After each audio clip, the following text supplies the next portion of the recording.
What's up, guys? Today Will and I are going to be playing some Modern, and I am playing Eldrazi Tron. Hey everybody!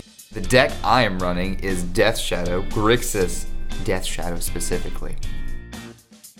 So Eldrazi Tron is a deck that's looking to play out a bunch of the Urza lands as well as some Eldrazi temples, and then smash face with some giant creatures. So I love Death Shadow a lot. It's a deck that's kind of fallen off a bit in terms of the power level, its tier ranking. Even so, you can get some crazy explosive hands by turn 2, put out a lot of power. So I'm gonna be looking to do that. So I draw my 7 cards, and it's actually looking pretty good. I've got a few lands, one Eldrazi temple, which is gonna help me get out some of those quick Eldrazi's, but I only have one Urza land, which is a little bit unfortunate. I do have an expedition map though, so I will be able to fetch one out if I'd like to, hopefully on turn 2. So we'll see how this goes. I think it's gonna be a pretty good game. So in my opening hand, I'm holding 2 lands, Scalding Tarn and Polluted Delta, which are kind of perfect for Death Shadow. My other cards were Bolt, Inquisition, Gromag Angler, Mishra's Bauble, and Dismember. So I'm holding a hand with a lot of gas, so I'm excited to see that.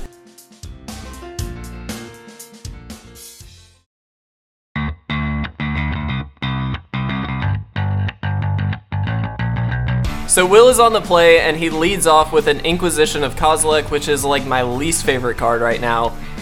Open Kevin's hand up, and I see 2 things that Inquisition could hit, Expedition Map and Walking Ballista. And already I've got a tough choice.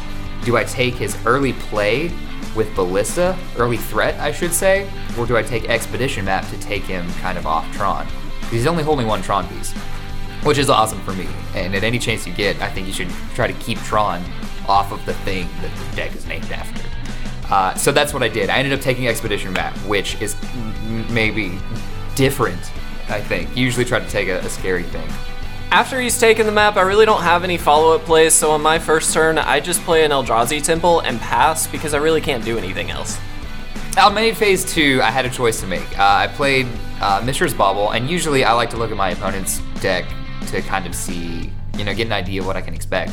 Especially now that I've seen Kevin's hand, I know instantly what his next turn could be. So I did that. And I see Reality Smasher. And in my hand, I know I'm holding a 5/5. And I don't want to play a 5/5 against a 5/5. So now I'm a little worried. I have Dismember, so I feel okay. But it does equalize the power on board, and it's just not a good time for me. So on Will's second turn, he plays a second fetch land and a second shock land, putting his life total down to 14. Obviously, that's what his deck, Death Shadow, is actually trying to do, so it's fine, but it also makes it so eventually this Ballista might actually go the distance and just win out the game for me. I know he's got Reality Smasher on top, and I don't want to deal with that. I'm holding Thought Scour. Now, crucial mistake, everybody. Grixis Death Shadow should always Thought Scour itself if you're holding a Delver. That's something I learned. That's the takeaway. Because I could have played a 5/5 on turn 2. And I didn't. So I decided to remove his Reality Smasher and save my Dismember for another threat, and I think get advantage that way. He also decides to Thought Scour, targeting me for the mill, which is actually kind of a good sign for me because that makes me think he probably doesn't have a Delve creature early on at least.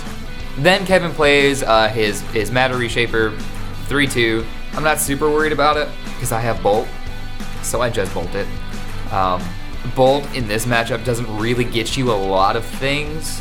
I get a free Eldrazi Temple out of the deal, which means I ramp a little bit, so I can't really be too mad about that.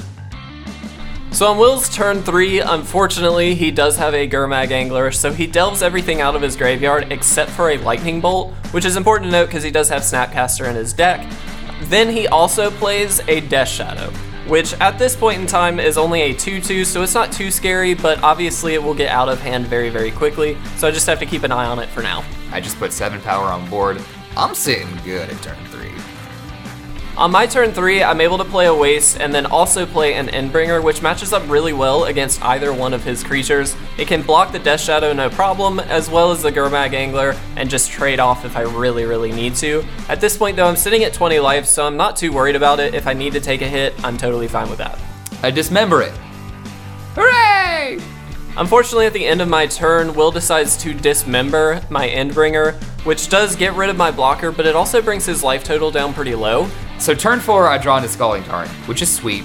I have the option here to take 3 damage, pumping up my Death Shadow even more.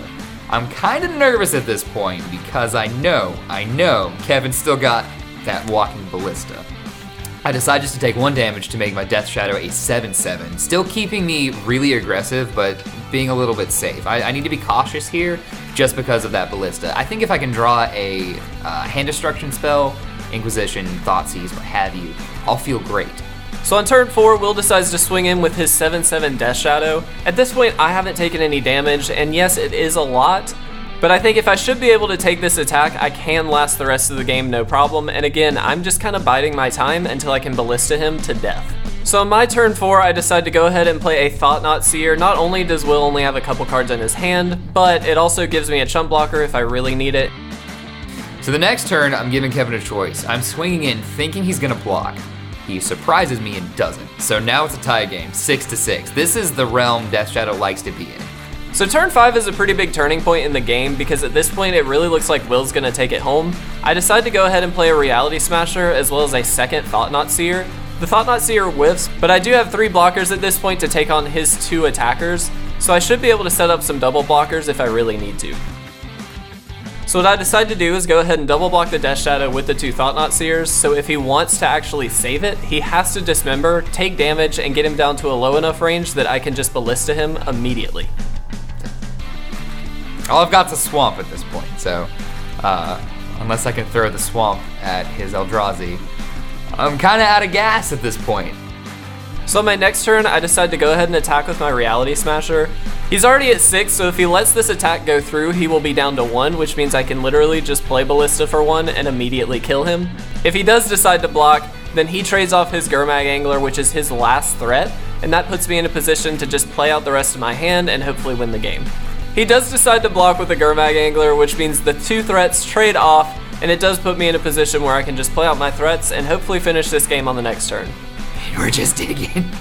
That's all. Thankfully, at the start of his turn, all he does is dig like crazy, which means he doesn't have a bolt, he doesn't have a Snapcaster, he is just looking for one as best he can.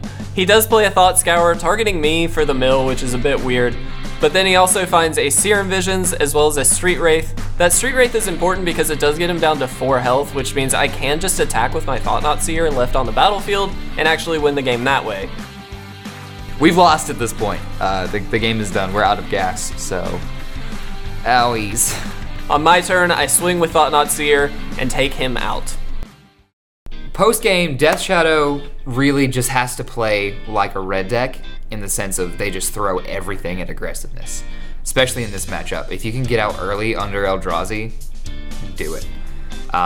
There were opportunities to make Death Shadow bigger. There was an opportunity to get Gurmag Angler out earlier. You should just do it. Just stick threats on board because they don't really deal with them in any way. Eldrazi works on getting these big value threats out turn 3, turn 2, stuff like that. But as Death Shadow with Dismember, with Fatal Push, stuff like that, I can deal with it. I don't care. So take every opportunity you can to get your scary monsters on the board. So throughout this game, I really don't think I had any major misplays. There were definitely areas where I could have done something different, but I think the line that I took was actually the best at that time because Will was clearly the aggressor for the majority of the game. That being said, generally Eldrazi Tron likes to be the aggressive deck, and so I would, in most matchups, just play out threats and swing for the win as quickly as you can, though it does actually have a pretty good long game with things like Ugin and Karn. Guys, thank you so much for watching this first gameplay video. We hope you enjoyed it. If you have any suggestions for the next time we'd like to play, make sure to leave them in the comment section below. We're happy to take any suggestions for formats as well as decks, so make sure to leave a list if you are so inclined. With that though, we will see you in the next gameplay video.